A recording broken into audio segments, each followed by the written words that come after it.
On est le vendredi 27 octobre 1989 dans l'Ohio, qui s'enfonce dans l'automne. Le vent fait tourbillonner des feuilles rouges et or. On se trouve à Bay Village, cette banlieue lisse de Cleveland, où chaque pelouse semble coupée au millimètre près. La journée de classe s'achève. Amy Mihalievich est une petite fille de 10 ans à peine, une gamine aux yeux qui capte la lumière, au rire contagieux. Comme les enfants de son âge, elle est insouciante et s'extasie de tout. Elle veut vivre et profiter du monde qui l'entoure. 14h05, ça y est, la sonnerie retentit. Les portes de l'école s'ouvrent et déversent son flot d'enfants qui courent comme pour retrouver leur liberté. Amy ajuste son sac à dos rose, resserre sa veste turquoise, ses nouvelles boucles d'oreilles en forme de licorne brillent sous ses cheveux blonds. Mais Amy porte autre chose aujourd'hui. Chut, faut pas dire, c'est un secret. Elle ne va pas directement rentrer à la maison parce qu'elle a un rendez-vous. Avec lui là-bas, un homme, un vrai, un adulte qui connaît son nom, qui connaît celui de sa mère. C'est un ami de maman, il a dit. Il veut qu'elle l'aide à trouver un cadeau pour fêter sa promotion, parce qu'elle le mérite. Et Kémy, c'est la plus forte pour ça.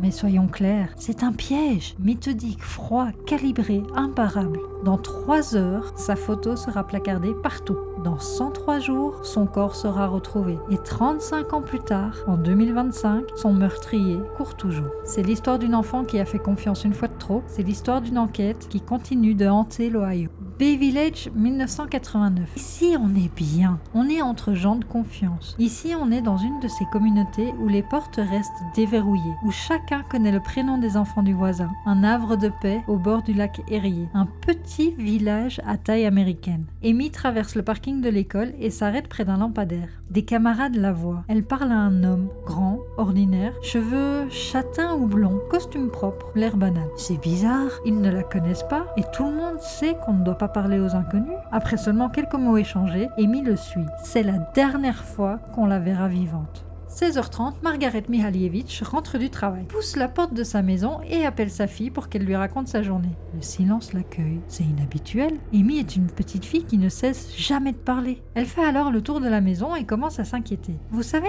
cette sensation au creux du ventre qui nous fait sentir que quelque chose n'est pas juste, que ça ne va pas. Elle appelle les amis de sa fille, les voisins, mais personne ne l'a vue depuis la sortie des classes. 17h52, Margaret compose le numéro de la police. Sa voix tremble quand elle prononce ces mots que chaque parent redoute. Ma fille a disparu. C'est plusieurs heures plus tard que tout le quartier se mobilise. Des hélicoptères sillonnent le ciel, des volontaires arpentent le bois voisin, des affiches apparaissent au carrefour. Mais Amy, elle, reste introuvable. Elle s'est volatilisée. L'enquête est bancale depuis le début. Bay Village n'est pas préparé à ça. Sa police traite habituellement des excès de vitesse, des conflits de voisinage, des adolescents qui boivent dans le parc, mais pas des enlèvements d'enfants.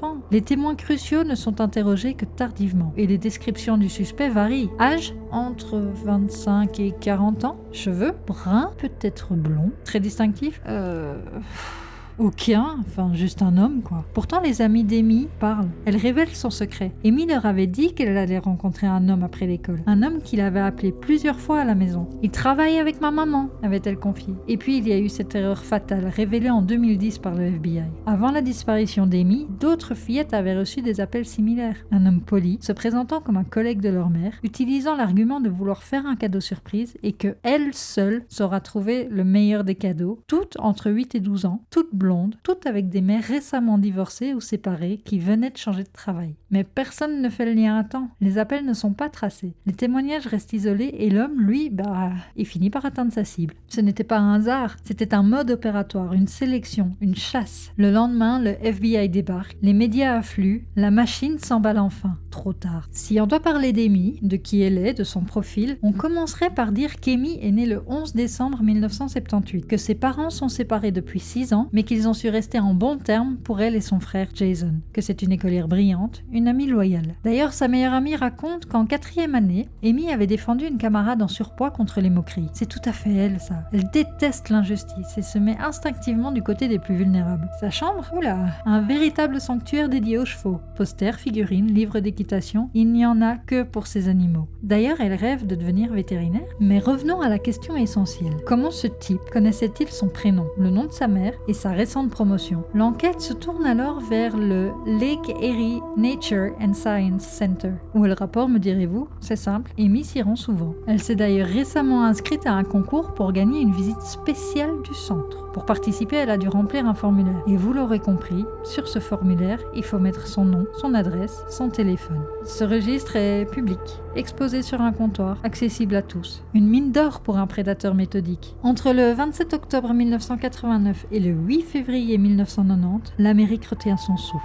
Le visage d'Amy s'affiche partout, dans les journaux, à la télévision, au supermarché, dans les écoles. Des milliers de lettres inondent le commissariat de Bay Village. Un numéro vert est mis en place. La police reçoit plus de 10 000 pistes. Malgré les efforts, aucune ne mène nulle part. Est-ce la police qui est défaillante ou le crime qui a été commis avec brio? Margaret, la mère d'Amy, passe ses semaines à la télé. Elle a les yeux cernés, la voix brisée, elle supplie, elle espère, elle s'accroche. 103 jours, c'est long quand on s'inquiète, qu'on n'a pas de réponse et qu'on s'accroche à un espoir, même futile. Le FBI déploie 100 agents. Il frappe à chaque porte et interroge plus de 20 000 personnes. Il reconstitue le trajet d'Amy. Sortie d'école à 14h05, vue au centre commercial vers 15h30 avec cet homme. Puis rien, le néant. Les jours deviennent des semaines, les semaines des mois. L'espoir s'effrite, mais personne n'ose le dire à haute voix. Le 8 février 1990, une joggeuse court dans la campagne près de New London, à 50 km au sud-ouest de Cleveland. Quelque chose attire son regard dans l'herbe jaunie. Elle ralentit, elle s'approche et de suite se remet à courir de plus belle. Elle court, paniquée, jusqu'au poste de police le plus proche. Quand les agents arrivent, la scène les glace. Le corps d'une fillette gît à une centaine de mètres de la route, vêtements souillés par 3 mois d'exposition aux éléments. C'est Amy, aucun doute possible. L'autopsie révèle des coups à la tête, une blessure au cou. Elle a probablement été tuée le jour même de son enlèvement ou peu après. Et ce champ n'est pas visible depuis la route. Il faut connaître, il faut savoir qu'il existe. Ce qui veut dire que le tueur connaissait forcément les lieux. Sur la scène, on trouve des indices parcellaires. Des turquoises, peut-être d'un bijou brisé, une couverture en laine à motif de chevron, des cheveux qui n'appartiennent pas à Amy et d'étranges fibres dorées synthétiques. Mais le plus troublant est ce qui manque. Son sac à dos rose, ses boucles d'oreilles licorne, son classeur Best in Class et elle n'a qu'une seule de ses baskets. Ah, et il manque aussi un petit bracelet doré. Cet homme mystère les a-t-il gardés comme des trophées, des souvenirs conservés pour revivre le crime? Ou alors est-ce qu'il les a pris comme tentative de brouiller les pistes? Cette découverte transforme l'affaire. Ce n'est plus une disparition, c'est un meurtre. Tous les espoirs infondés mais viscéralement souhaités s'effondrent. Bay Village perd son innocence ce jour-là. Les portes se verrouillent, les enfants ne jouent plus seuls dehors. Une ombre s'abat sur cette communauté qui pensait être à l'abri du mal. Au départ, il y a beaucoup trop de suspects potentiels, mais la liste se réduit progressivement. Quelques noms émergent. On va commencer avec Dean Runkle. Il a travaillé à l'école d'Amy. Il y était enseignant. Il correspond physiquement aux descriptions et connaissait la région où le corps a été retrouvé parce qu'il y a grandi. Et il était connu pour avoir déjà eu des comportements parfois inappropriés avec les jeunes filles, du moins selon certains témoins. Mais pas de preuves concrètes. Il y a aussi Richard Clan. Lui, il est agent immobilier. Il connaissait Margaret professionnellement, fréquentait le centre commercial où Amy a été vue pour la dernière fois. Il a un alibi, mais qui est très fragile pour le jour de la disparition. La police n'a rien de plus et ce n'est pas concluant pour aller plus loin. Scott Saunders est employé de l'animalerie qu'Amy adorait et visitait souvent. Il a été condamné par le passé pour agression sexuelle sur mineurs et vivait près du lieu de découverte du corps. Alors lui, il a clairement un profil inquiétant et pourtant il a été disculpé car il n'y avait pas de lien direct établi. Il y a aussi Robert Bull, exécuté en 2002 pour le viol et le meurtre d'une fillette de 11 ans. Des fibres similaires à celles retrouvées sur Amy ont été identifiées dans sa camionnette. Malheureusement, et c'est vraiment pas de chance, il est mort sans avouer. Donc on cherche, on interroge, on bouscule et on provoque, mais pendant des années, l'enquête piétine. Un jour, une femme contacte la police. Elle explique que son ex-compagnon l'inquiète. Pourtant, c'est un homme discret, un retraité. Le jour de la disparition d'Amy, il était rentré tard, inhabituellement tard. Elle parle de son intérêt malsain pour les petites filles, et surtout d'un box de stockage qu'il loue depuis les années 90. Oh, elle ne sait pas ce qu'il y a dedans. Elle balance l'info, c'est tout. L'histoire ne dit d'ailleurs pas pourquoi, tout d'un coup, ce jour-là, cette femme décide de sortir de son silence. La police obtient un mandat, ouvre le box. Alors oui, il y a des découvertes troublantes même, et de quoi creuser du côté de monsieur. La police y trouve un vieux sac d'école, des objets enfantins, des carnets cryptiques, mais rien qui appartienne directement à Amy. Cependant, il y règne une atmosphère qui glace le sang. L'homme est interrogé, échoue au test polygraphique, mais sans preuve matérielle, impossible de l'inculper. Les analyses ADN balbutient encore à l'époque. Les cheveux trouvés sur Amy ne peuvent pas être exploités avec la précision nécessaire. Il faut attendre 2023 pour que tout change. Des techniciens de Floride, utilisant des méthodes d'extraction protection de nouvelles générations, isole un profil masculin sur le pantalon d'Amy. C'est timide, partiel, mais ça a le mérite d'exister. Alors non, ce n'est pas assez complet pour intégrer le CODIS, la fameuse base des profils ADN, mais c'est suffisant pour être comparé si un suspect émerge, ou si un parent du tueur fait un jour un test ADN commercial. Ces fragments génétiques dorment dans un laboratoire en attendant leur heure. L'espoir désormais a une forme moléculaire. Si l'affaire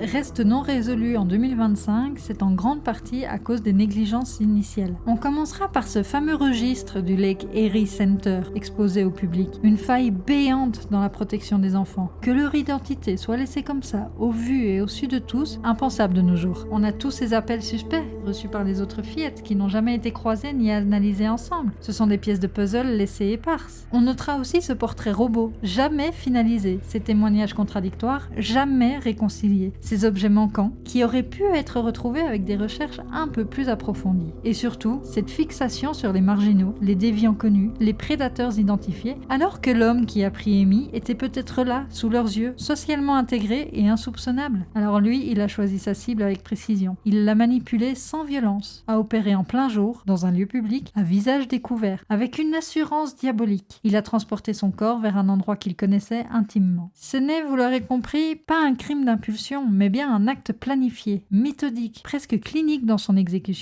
Le genre de criminel qui ne laisse rien au hasard et qui sait effacer ses traces. Les profilers du FBI dressent ce portrait aujourd'hui. C'est un homme blanc, de 25 à 35 ans en 1989, donc 60-70 ans aujourd'hui, pour autant qu'ils sont encore en vie, bien intégré socialement, éduqué, qui a eu un emploi stable, et il n'a pas de casier judiciaire préalable. Un homme organisé, patient, méthodique, avec une connaissance précise de la géographie locale, et qui a ce trait distinctif le plus perturbant, une capacité à gagner la confiance sans contrainte physique. Il a la tchatche quoi, car non, il n'a pas arraché Amy de force, il l'a juste convaincue, il l'a séduite avec l'idée d'aider à faire plaisir à sa mère, il a exploité son altruisme. C'est cette dimension qui rend ce crime si profondément troublant. Il a perverti la générosité d'une enfant, il a retourné sa bonté contre elle. Avril 2025, 35 ans ont passé, l'enquête reste ouverte, la douleur intacte. Mark Mihalievich, le père d'Amy, a transformé une pièce de sa maison en mémorial avec des photos au mur, les articles de presse classés chronologiquement et toutes les lettres de soutien conservées dans des boîtes à chaussures. Margaret, sa mère, elle n'aura pas tenu si longtemps. Décédée en 2001 d'une maladie du foie aggravée par l'alcoolisme. Le chagrin l'aura consumée de l'intérieur. Jason, le frère aîné, père lui-même désormais, porte cette blessure à vif.